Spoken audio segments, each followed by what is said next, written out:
கிறிஸ்துவுக்குள் பிரியமானவர்களே, இந்த நாளுக்கான மாலை நேரம் அப்போஸ்தலனாகிய பவுல் ரோமருக்கு எழுதின நிருபம் 16வது அதிகாரம் 18வது வசனம். ரோமர் 16:18, ரோமன் 16:18. அப்படிப்பட்டவர்கள் நம்முடைய கர்த்தராகிய இயேசு கிறிஸ்துவுக்கு ஊழியம் செய்யாமல் தங்கள் வயிற்றுக்கே ஊழியம் செய்து நய வசனிப்பினாலும் இச்சக பேச்சினாலும் கபடில்லாதவர்களுடைய இருதயங்களை வஞ்சிக்கிறவர்களாய் இருக்கிறார்கள். இப்ப ஏன் அவங்களை விட்டு நீ விலகணும் அப்படின்னு சொல்லக்கூடிய ஒரு காரியத்தை சொல்லும் போது அவர் இங்க என்ன சொல்றாரு? முதலாவது, அவங்களுடைய உறவு யாரு கூட இல்ல, கர்த்தர் கூட இல்ல. அப்படிப்பட்டவர்கள் என்ன பண்றாங்க? நம்முடைய கர்த்தராகி இயேசு கிறிஸ்துவுக்கு ஊழியம் செய்யாமல், இங்க ரொம்ப ஒரு வார்த்தையெல்லாம் இங்கெல்லாம் மாத்தியெல்லாம் பேசல, டைரக்டா நேரடியா பேசுறாரு. ரொம்ப தெளிவா என்ன, அவங்க கிறிஸ்துவுக்கு ஊழியம் செய்யல, அவங்க தங்களுக்கு தான். அப்ப நீங்க பார்க்கும்போது இந்த கள்ள ஊழியன் அப்படின்னு சொல்லி முதலாவது அடையாளம் எதை பார்க்க முடியும்னா, அவங்களுக்கு யாரு ஆண்டவராக இருக்கிறான். ஏன்னா கர்த்தராகிய இயேசு கிறிஸ்து மத்திய 7வது அதிகாரம் 21 23 வரைக்குள்ள வசனங்கள்ல சொன்னாரு, அந்நாட்களில் அநேகர் ஆண்டவரே ஆண்டவரே உம்முடைய நாமத்தினால இதை செய்தோம் அதை செய்தோம்னு சொல்லுவாங்க. ஆனா கர்த்தர் என்ன சொல்வாரு?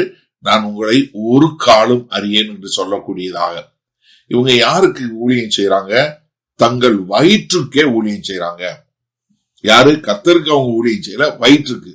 அதாவது வயிற்றுக்குன்னு உடனே நீங்க சாப்பாட்டுக்கு மாத்திரம் இல்ல, அதாவது சுயத்திற்காக, தங்களுடைய பெருமைக்காக, ஈகோன்னு சொல்றோம் இல்லையா, அவங்களுடைய குறிக்கோள், நான் எல்லாமே எனக்கு கட்டுப்பாட்டு கீழே இருக்கணும், நான் என்னுடைய சந்தோஷம் தான் முக்கியம் அப்படின்னு சொல்லக்கூடியதாக. அப்ப இவங்க என்ன பண்றாங்க? அவங்க கர்த்தருடைய திருச்சபையை ஆசீர்வதித்து கர்த்தருக்கென்று வாழணும், கிறிஸ்துவை போல ஒரு தலைமைத்துவத்துல இருக்கணும்னு சொல்றதுல அவங்க என்ன, தங்களுக்கென்று ஊழியம் செய்யக்கூடியவங்க. ஏன்னா அப்போஸ்தலனாகிய பவுல் பிலிப்பாய் பட்டணத்துக்கு எழுதும் போது பிலிப்பியர் 3:19 சொல்றாரு, அவங்களுடைய கடவுள் யாரு? அவங்களுடைய வயிறு தான் அப்படின்னு சொல்லக்கூடியதான். இதை எப்படி நிறைவேற்றாங்க? கர்த்தருக்கு ஊழியம் செய்யறாங்க, தங்களுக்கு ஊழியம் எப்படி செய்யறாங்க அப்படின்னு சொன்னா, நய வசனிப்பினாலும் இச்சக பேச்சினாலும். அதாவது நீங்க இந்த கடிந்து பேசவே மாட்டாங்க. நல்லா தெரிஞ்சு கொள்ளுங்க. அதாவது கள்ள ஊழியம் பாக்குறவங்க யாருமே கடிந்தே பேச மாட்டாங்க. அவங்க பேசும்போது ரொம்ப ஸ்மூத்தா, அப்படியே உங்களுக்குள்ள மனசுக்குள்ள ஒரு ஆறுதல் வர்ற மாதிரி, ஒரு எமோஷனல் உங்களோட உணர்வுகளை தூண்டக்கூடியதா, உங்களுக்கு எல்லாமே நடக்கும் அப்படின்னு சொல்லக்கூடியதா, அவங்க ரொம்ப ஒரு உங்களை அட்ராக்டிவா பேசக்கூடியதா. ஏன்னா அவங்க உங்களுடைய இருதயத்தை அவங்க என்ன பண்ணணும், அப்படியே வஞ்சிக்க கூடியதா. அவங்க என்ன பண்ணுவாங்க? கபடி இல்லாதவர்களுடைய இருதயங்களை வஞ்சிக்கிறார்கள். அவங்க என்ன பண்றாங்க?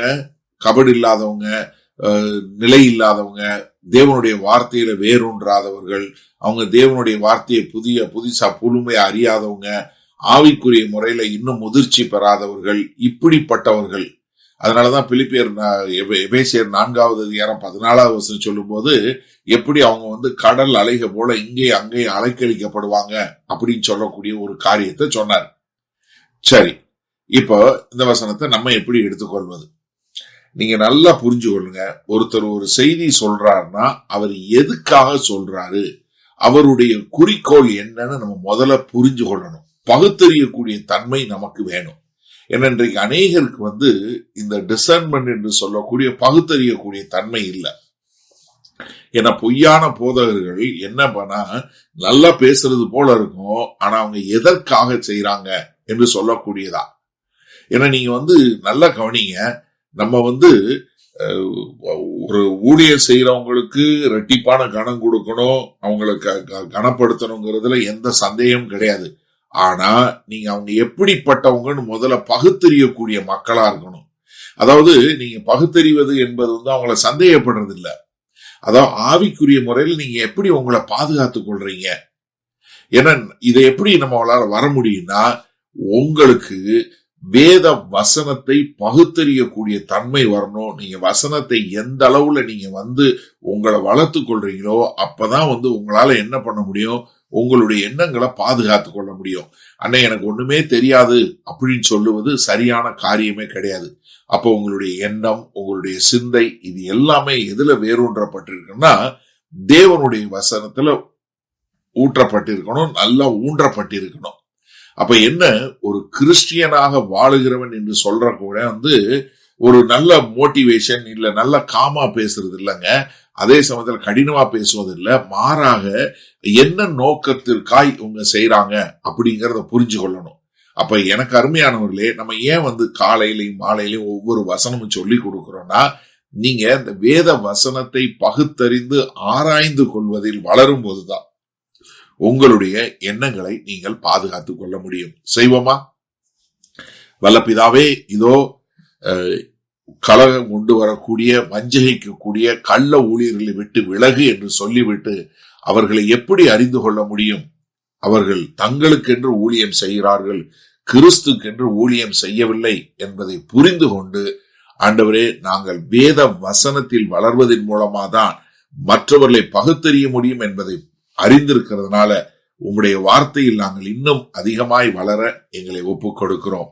மீட்பரும் இரட்சகருமாகிய இயேசு கிறிஸ்துவின் மூலம் பிதாவே, ஆமேன். கர்த்தர் உங்களை ஆசீர்வதிப்பாராக. நாம் நாளை காலை தினசரி தியானத்தில் சந்திப்போம். Good night.